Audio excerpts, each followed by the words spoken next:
Okay, there is no VTuber model this time because the screen just takes up way too much space.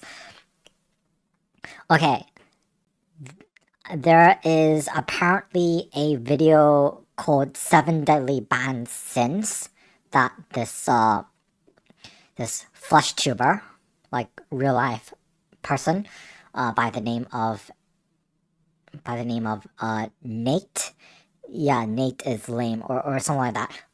Anyway, he apparently has been a musician for like 8 years, and he seems to, I mean, he does have more subscribers than us, but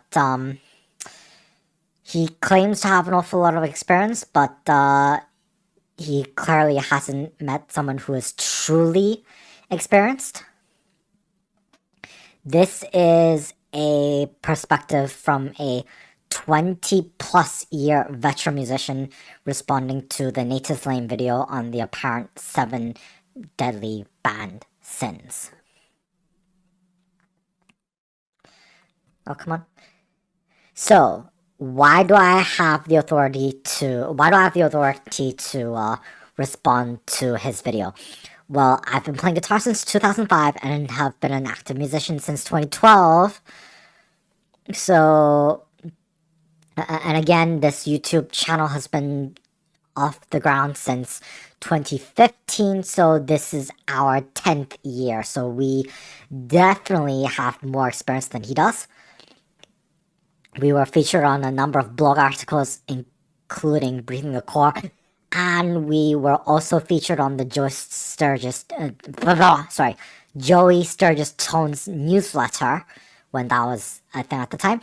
It was on a 4th of July edition. They did it for 1 year, but we were featured on the one for 4th of July. Okay, we were nominated for Artist of the Year at audio school 3 times. Yeah, we went to audio school. We cannot name the audio school in question because we ended up with an NDA. Long story short, we ended up filing a human rights complaint because we have been defamed and discriminated against. After graduating from audio school, we ended up going back to the same school for a different program, and the staff there. Since then, the college has gone straight downhill, and the college life there has been worse, and worse. And the I was basically being singled out in every way. I wish I could say more, but again, I cannot name the college in question. It's NDA'd, and they want the non-disparagement stuff on like. I mean the amount we were forced to settle for was ridiculously low. But anyway, that's a story for that's a story I'm not gonna get into. Okay, so yeah, achieved Dean's Honor Roll twice, and we were the first band to actually put together a literal show that, in a conventional sense, that you would see where you have 4 or 5 different bands taking turns playing a set, that kind of thing. We were the ones to have done it first, where we did it on a live stream in that fashion.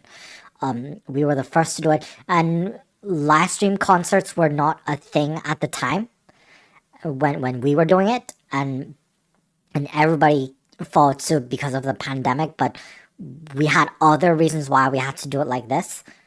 You can find the VOD, by the way. It is on our channel. You can find the VOD. We have had a couple songs featured on a main page of a product that we once used. The company in question had been hosting several song contests while secretly allowing people to cheat in them. There will be a rap video detailing the whole experience, so keep an eye on that. I've seen a lot of artists and bands rise, just like he has been backstabbed by a large number of them, and have seen a lot of dodgy things in the industry, and discovered several scam operations and reported them to no avail because the whole town is a joke.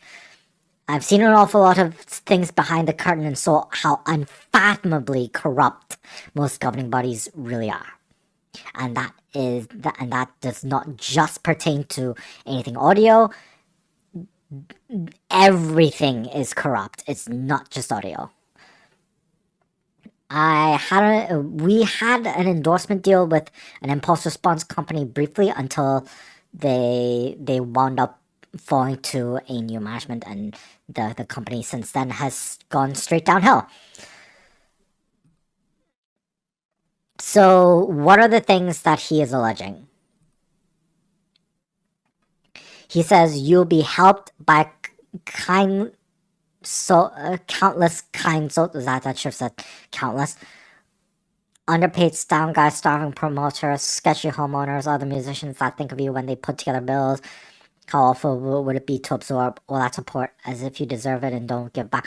I mean, giving back is like, okay, that is a good argument to make, but at the same time, where we had to make our mark, there was nothing to take from. We basically had to build everything out of nothing. Also, like, he doesn't tell you this, but most sound guys have the single most leverage to deny you your paycheck just because you didn't do things their way. And that is very dangerous because half of them are not competent enough to have that authority. Like they're just, yeah, they claim to be professional sound guys, but like they don't even have that many years of experience. I went to audio school, and long before then, I already have been really working on my craft as a mixing engineer. So like I have way more experience than them, so I know like they definitely don't know what they're doing, and that is dangerous because there's a certain way things have to be done, and the sound guys don't know that, and simply because you didn't do things their way, and you didn't let them sabotage your stuff. More on that in a little bit. And because of that alone, you just you don't even get paid for the gig you wound up having to do, and you probably weren't even looking forward to that gig in the first place. Over half the promoters in these scenes have some of the grumpiest, like most hostile personalities I've ever met. So like, oh, you'll be helped by countless kind souls, but the truth is they really are that awful. He says like, oh, you would be a nobody without the kindness of others in this industry. Like, he says that as if there even was that support to even begin with. There wasn't. So it's like, no. Like, we had to build everything out of nothing. So what's even the point of saying all that? I mean, I get where he's coming from, but like the way he delivers on the messages, like he doesn't understand that. He doesn't understand that he came from a very like really lucky place, because like the rest of us are like, we had to build everything out of nothing.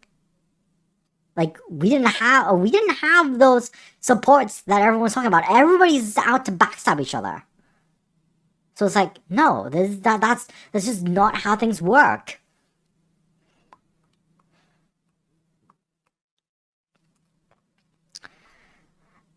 And then he goes, you have to write a good song, and he alleges that nobody likes hour-long solos. Like, okay, but like, what most people argue are apparently good songs are just assembly line slop. They're just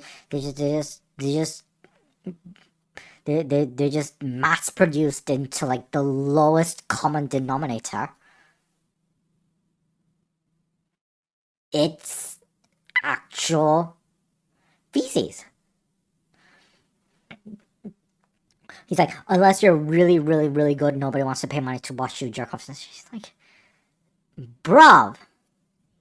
He's basically saying that you would have to be somebody by the name of Eddie Van Halen. Okay, Eddie Van Halen was he did have a lot. He did contribute a lot to the music industry, sure, but like he's basically saying that unless you're somebody, unless you're some celebrity who's great at guitar, like you don't like most great guitarists are faceless, okay?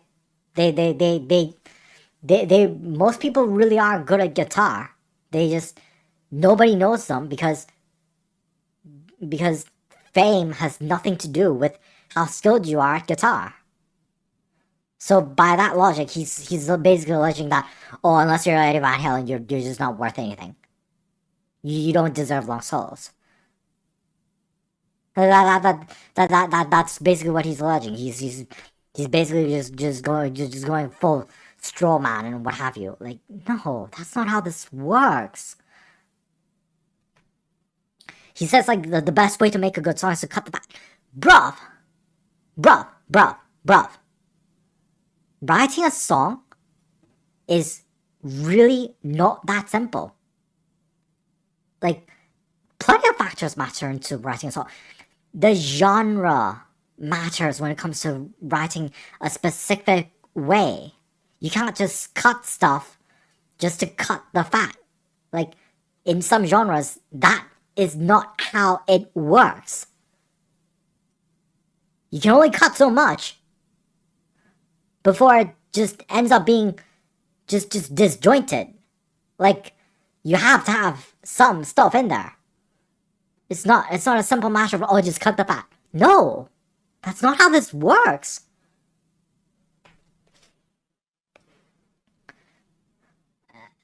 And like, why are those names successful and others are not? Bruv, they're using bots! But by the way, that's yes, it's true. Like you hear like Miss Crystal from Top Music Attorney. Like she actually says this. She actually says this about like Drake and Kendrick Lamar. Like, yeah, they get their numbers because the label pumps artificial plays onto them, and the platforms are just being hypocritical, and nobody just told you that, and nobody told you that. Yeah, they are using inflated plays. It's just that they're just getting away with it. Spoiler alert. Like, they're performing for the audience. Bro, that's a given. Everybody writes songs for the audience. A musician is, by the way, he says this stuff as if he wants musicians to entertain people. Like, no, that's not how this works. A musician is somebody that plays the notes that were written to them. That's what a musician is, okay? A musician is not an entertainer. A musician is an athlete. Okay? That's like he says he says a lot of things like that are just flat out wrong.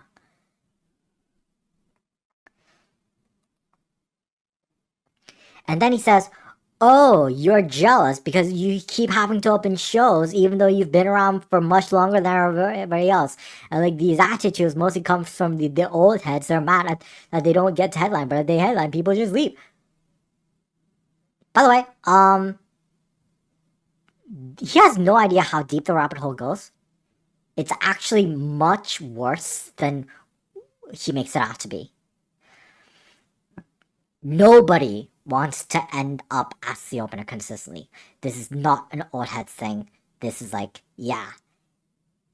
Put just about anybody in those old heads' shoes. Yeah. you're gonna be grumpy as well.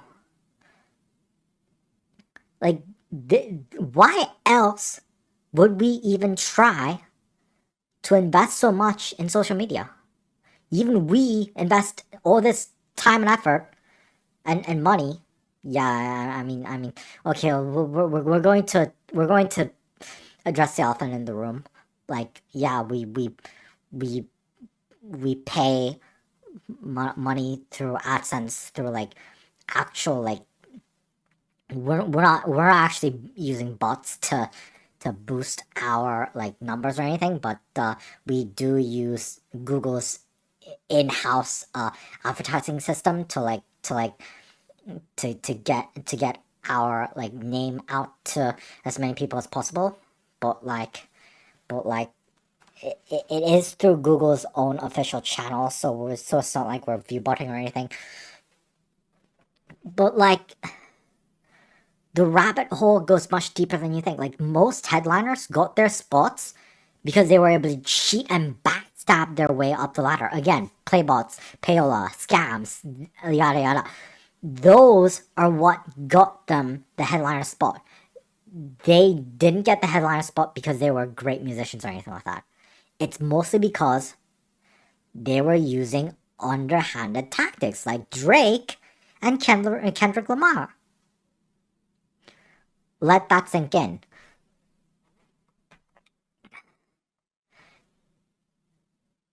And then he goes, oh, share your gear. Share your gear. They'll treat your gear better than their own gear. There is a good reason why nobody does this, okay? There's a good reason why nobody does this.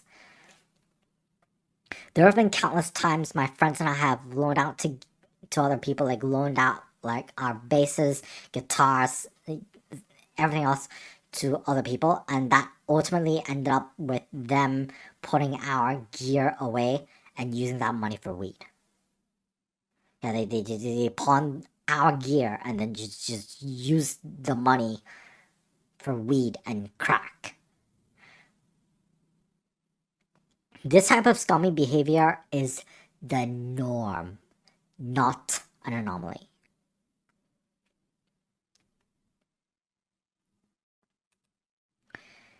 And then he goes, oh, keep petty arguments private. They showed a Google Doc saying that the other band singer's cat beat up the first band's roommate's cat, and the other band's vet didn't pay the bill. If things, and then he goes like, if things are really turbulent, you can reach out to community leader.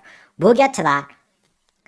Here's something that here's a typical sub story that you're going to hear an awful lot where we come from, and you're going to hear this an awful lot. It's so frequent that it doesn't even come up on our feeds anymore because of how frequent and par for the course it is.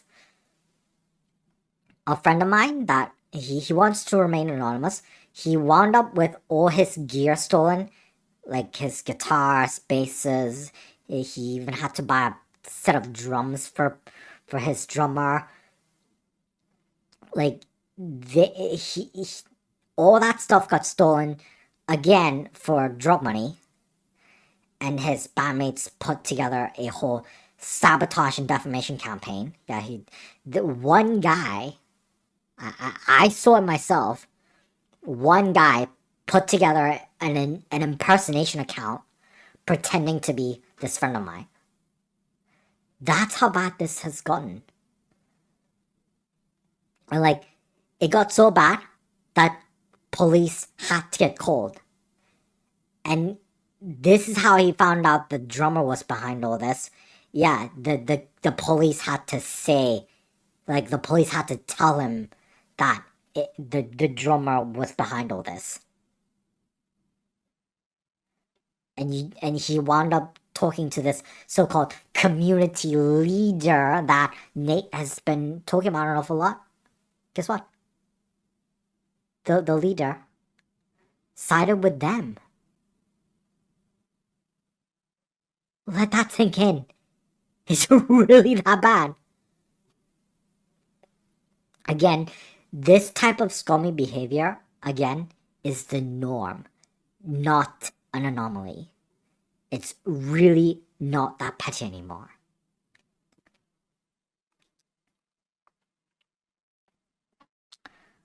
He's like, and then he goes like, do you want to be making good music, or do you want the stuff that comes with making good music, like money, attention, and big numbers on social media? Bro.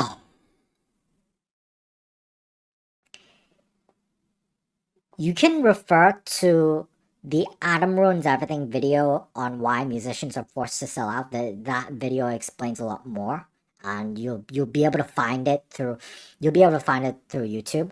You just have to watch that, and like it'll all make sense to you. It'll all make sense to you. But long story short, it ends up being about the money, whether you like it or not.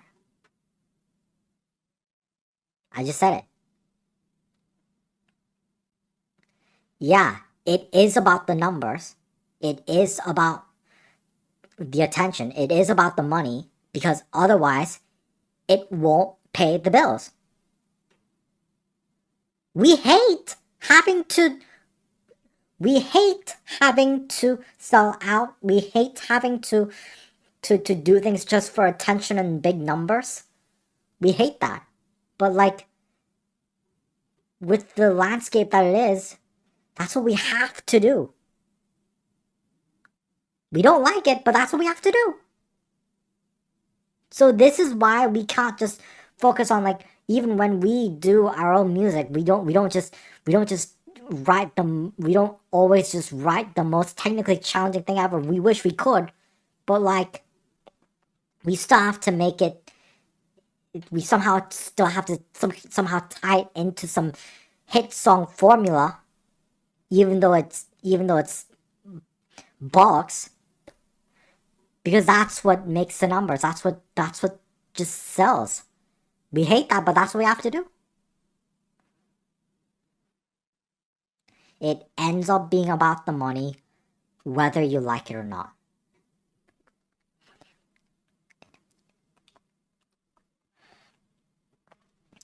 And finally, he goes like, "Oh, just let it out. Just let